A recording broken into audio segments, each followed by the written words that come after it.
बहुत लंबे समय से लोग सनातन संस्कृति के विषय में जानना चाहते थे। हम आपको बहुत सारी चीज़ें बताएंगे, आप प्रश्न करिए, हम कोशिश करेंगे कि आपके हर सवाल का हम जवाब दें। यहाँ बनाए जाने वाले जितने भी वीडियो हैं, जितनी भी चीज़ें हैं, सारी आपके लिए निःशुल्क हैं। इनका कोई पैसा नहीं लगता है आपसे। सिर्फ फीस उस चीज़ की लगती है जब आप हमारे ऑफिस विजिट करते हैं या हमसे कोई पर्सनल सर्विस लेते हैं या कुछ भी हमसे पर्सनल मिलते हैं, मिलने के बाद कोई सर्विस लेते हैं, उस चीज़ का फीस लगता है। लेकिन YouTube का कोई फीस नहीं लगता है। आपको कोई भी जानकारी देने की कोई फीस नहीं है। आप निःशुल्क देखिए, आप अपने प्रश्न रखिए, आपके जवाब दिए जाएंगे, आपको बताया जाएगा, आपके लिए वीडियो बनाए जाएंगे, बिल्कुल बनाए जाएंगे। कोई पैसा नहीं है, आपको ये सब निःशुल्क सिखाया जाएगा वीडियो के माध्यम से। बहुत सारे विषय हैं। अगर आपको लगता है कि कहीं पुराणों में कुछ गलत लिखा है, आपको लगता है कि कहीं पे कुछ गलत है, या आपको लगता है सनातन संस्कृति में ये चीज़ जो है ये गलत थी, तो आप उसको बताइए, हम उस चीज़ को एक्सप्लेन करेंगे। क्योंकि हम जितना समझ पाते हैं हम उतना समझ पाते हैं उस चीज़ को। जो चीज़ हमारी समझ के बाहर होती है उसको हम समझना छोड़ देते हैं। और हम क्या करते हैं, हम ये करते हैं कि जो चीज़ हमारी समझ के बाहर होती है हम उसमें संशोधन करते हैं। हम सोचते हैं कि ये चीज़ शायद हमारी आगामी पीढ़ी के लिए खतरा बन जाए, तो हम उसको संशोधन करके गायब कर देते हैं। और गायब करने से ये होता है कि वो धीरे धीरे सिद्धांत हमारे गायब होते चले जाते हैं। लेकिन हमने जितना समझा उस सिद्धांत को, वो सिद्धांत उतना नहीं था, उससे बहुत बड़ा था। क्योंकि अगर एक सीधे सपाट शब्दों में अगर किसी चीज़ को बोला जा सकता है तो कहीं किसी चीज़ का महत्व ही नहीं है। पुराणों को लिखने के लिए बहुत बड़े बड़े ऋषि मुनि हुआ करते थे जो बहुत बुद्धिजीवी होते थे, वो पुराण लिखते थे। यदि पुराण एक ऐसा विषय होता जो एक सपाट और सहज विषय था तो पुराण तो कोई भी लिख सकता था। 15 साल का, 20 साल का एक छोटा बच्चा भी पुराण लिख सकता था। पुराण लिखने में क्या जाता है, कुछ भी लिख दो। लेकिन ये विषय ऐसा नहीं था, ये विषय ऐसा था ही नहीं। यदि पुराण में कहीं पे इस बात का उल्लेख मिलता है कि जो हरि निंदा करे उसको मार दो, तो आप समझ जाएंगे कि जो हरि निंदा करे उसको मार दो। लेकिन इसका गुण है, हम आपको बताएंगे इसका गुण, हमें पता है। यदि आपको लगता है कि वर्ण बुरे बनाए गए तो हम आपको सिद्ध कर देंगे कि वर्ण बुरे नहीं बनाए गए। यदि आपको लगता है कि पुराणों पे समस्त जातियों का अधिकार नहीं है तो हम आपको सिद्ध कर देंगे कि पुराणों पे समस्त जातियों का अधिकार है। ऐसा कभी कहा ही नहीं गया कि पुराणों पे समस्त जातियों का अधिकार नहीं है। ये तो एक खेल है जो खेल रहे हैं लोग, लेकिन समझना आपको है। बहुत सारा विज्ञान समाहित है हमारी सनातन संस्कृति के अंदर, समझना हमें है। हम कैसे समझेंगे ये हमारी बुद्धि के ऊपर निर्भर करेगा। हम बहुत सारे लोगों को देखते हैं और उतना ही समझ जाते हैं जितना वो हमें समझाना चाहते हैं। और हमारी सबसे बड़ी कमी यही है कि हम उतना ही समझ पाते हैं जितना वो हमें समझाना चाहते हैं। लेकिन हमें वो समझना है जो वो समझाना चाहते हैं, और हमें वो भी समझना है जो वो नहीं समझा रहे हैं। आप लोग बहुत सारे लोगों को देखते हैं, उनमें से बहुत सारे लोग ऐसे हैं जो लोग हिंदुत्व की बातें करते हैं, लेकिन समझना आपको है कि वो हिंदुत्व की बातें कहाँ की जा रही हैं, किस लिए की जा रही हैं। क्या उनका वास्तविक उद्देश्य हिंदुत्व को बढ़ाना है, या फिर उनका वास्तविक उद्देश्य है राजनीति में उतरना?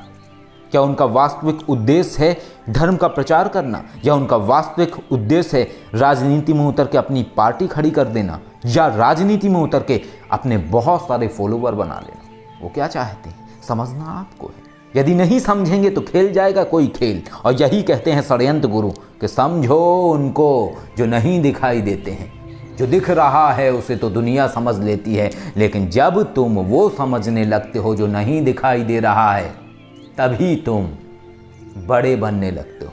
और जो बड़ा बनने लगता है वो लंबा चलता है, उसे कोई मार नहीं सकता है। क्यों? क्योंकि वो बड़ा है, और बड़े पे कोई भी वार नहीं कर सकता है। तो ये आपको समझना है।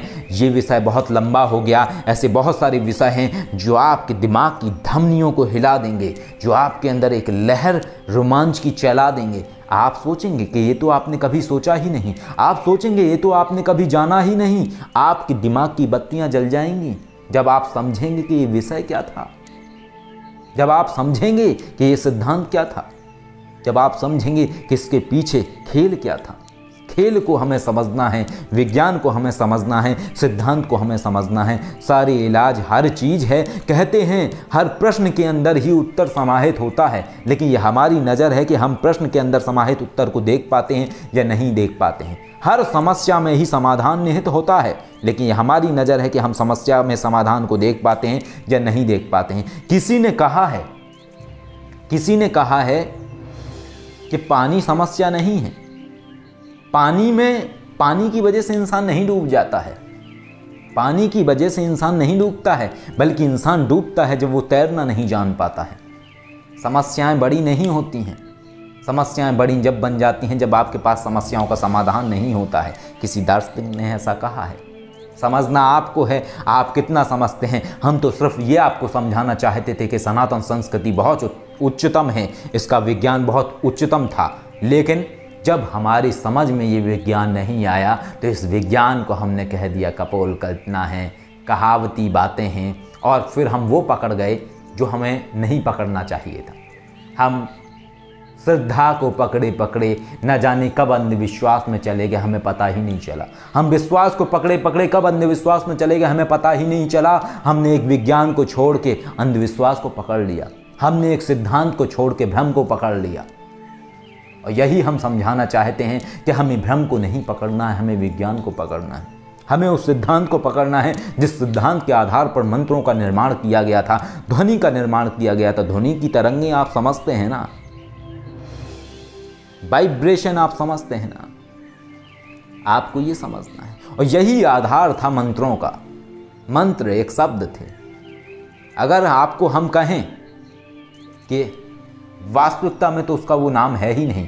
हमारी ये बात समझने में आपको थोड़ा सा वक्त लग सकता है। बहुत सारे लोग शायद समझ सके मेरी बात को, लेकिन बहुत सारे लोग नहीं समझ सकते हैं। लेकिन अगर आप हमारी बात को समझ गए तो सारा का सारा रहस्य आपके सामने अनावृत होना शुरू हो जाएगा। ये बात ऊंचे लेवल की है। अगर ऊंचे लेवल की बात आपको समझ में आ गई तो आप बहुत कुछ समझ जाएंगे। अगर मैं आपको कहूँ ये अंगूठी है, ये अंगूठी है, लेकिन वास्तविकता में ये अंगूठी है ही नहीं, आप क्या कहेंगे इस चीज़ को? अंगूठी ये है ही नहीं, ये सिर्फ एक चीज़ है। इस चीज़ को हमने नाम दे दिया अंगूठी। क्यों? क्योंकि हम कोड में चलते हैं, हम कोड के आधार पर ही चलते हैं। इतनी सारी भाषाएं हैं। हम अगर अलग प्रांत के रहने वाले व्यक्ति से मिलते हैं, वो अलग भाषा जानता है, हम अलग भाषा जानते हैं, हमारे सिर के ऊपर से निकल जाती है उसकी बात। यानी उसने एक लैंग्वेज बनाई है, उसने एक कोडिंग बनाई है, वो उस कोड के आधार पर उसको समझता है। हम जिसको पानी कहते हैं उसको वो कुछ और कहता है अपनी लैंग्वेज में। आप जानते हैं हिंदी में हम किसी को आप कहते हैं, तुम कहते हैं, लेकिन जानते हैं आप डच भाषा में आप का मतलब होता है बंदर। यानी ये एक लैंग्वेज है, ये डिकोड की जा रही है, एक समझा जा रहा है। ये तो वैसा है ही नहीं जैसा हम समझते हैं। ये बहुत लंबी बात है, शायद ये बातें जल्दी से समझ ना आए, लेकिन अगर समझ आ गई एक बार तो बहुत कुछ आपको समझ में आ जाएगा। आपको समझ में आ जाएगा कि कितना प्राचीनतम विज्ञान है और हमारे ऋषि मुनि क्या बताना चाहते थे, उनका आधार क्या था। वो कई सारी प्रतिलिपियां छोड़ के गए, लेकिन उनमें क्या लिखा था, उनका सिद्धांत क्या था, उनका आधार क्या था, वो बताना क्या चाहते थे, वो समझाना क्या चाहते थे, हम वो नहीं समझे। हमें वो समझना है, हमें उनके सिद्धांतों को समझना है, और हमें सारा हल उन्हीं चीज़ों के अंदर मिल जाएगा। अगर हम उस सिद्धांत को समझ गए तो हमें सब कुछ समझ में आ जाएगा। क्यों? क्योंकि आज जो विमान बनाए जा रहे हैं, एक समय में रावण के पास पुष्पक विमान हुआ करता था, और वो पुष्पक विमान ऐसा विमान था कि जिसमें कि ऐसी पद्धति का इस्तेमाल किया गया था कि उसमें कोई ईंधन नहीं लगता था, उसमें एनर्जी लगती थी। अब ये मंत्रों की एनर्जी का सिद्धांत था कि किस तरीके से वो कार्य करती थी, लेकिन समझना बहुत आवश्यक है। किसी भी बड़ी चीज़ को बनाने के लिए सूक्ष्म को समझना बहुत आवश्यक है। जब तक सूक्ष्म को नहीं समझेंगे तब तक कुछ हो ही नहीं सकता है, क्योंकि सूक्ष्म के अंदर ही निहित है पूरा का पूरा खेल। सूक्ष्म में ही पूरी बात निहित है। अगर सूक्ष्म समझ में आ गया तो बड़ा अपने आप समझ में आ जाएगा, लेकिन अगर आप बड़े को समझने की कोशिश करेंगे तो कभी समझ में नहीं आएगा, क्योंकि बड़े को समझने के लिए आपको सूक्ष्म को समझना होगा। सूक्ष्म के अंदर ही बड़े का समाधान निहित है, बड़े का रहस्य निहित है। तो ऐसे बहुत सारे विषय हैं। जल्दी ही हम कुछ नए विषय आपको बताएंगे और बताएंगे कि ऐसा क्यों था। इस क्यों में ही आपको आपके उत्तर मिल जाएंगे और बहुत सारे ऐसे सवालों के जवाब मिल जाएंगे जो अक्सर आपके दिमाग में आते रहते हैं, लेकिन लगता है किससे पूछें, कौन बताएगा। कहीं ऐसा ना हो कि वो कहे यार तुम्हारे मन में कैसे कैसे विचार आते हैं, उल जलूल, आनंद करो, छोड़ो ये सब बातें। तो बस कोशिश है ये एक आपके विचारों के अंदर समाहित प्रश्नों के जवाब देने की। आदेश। जय श्री महाकाल।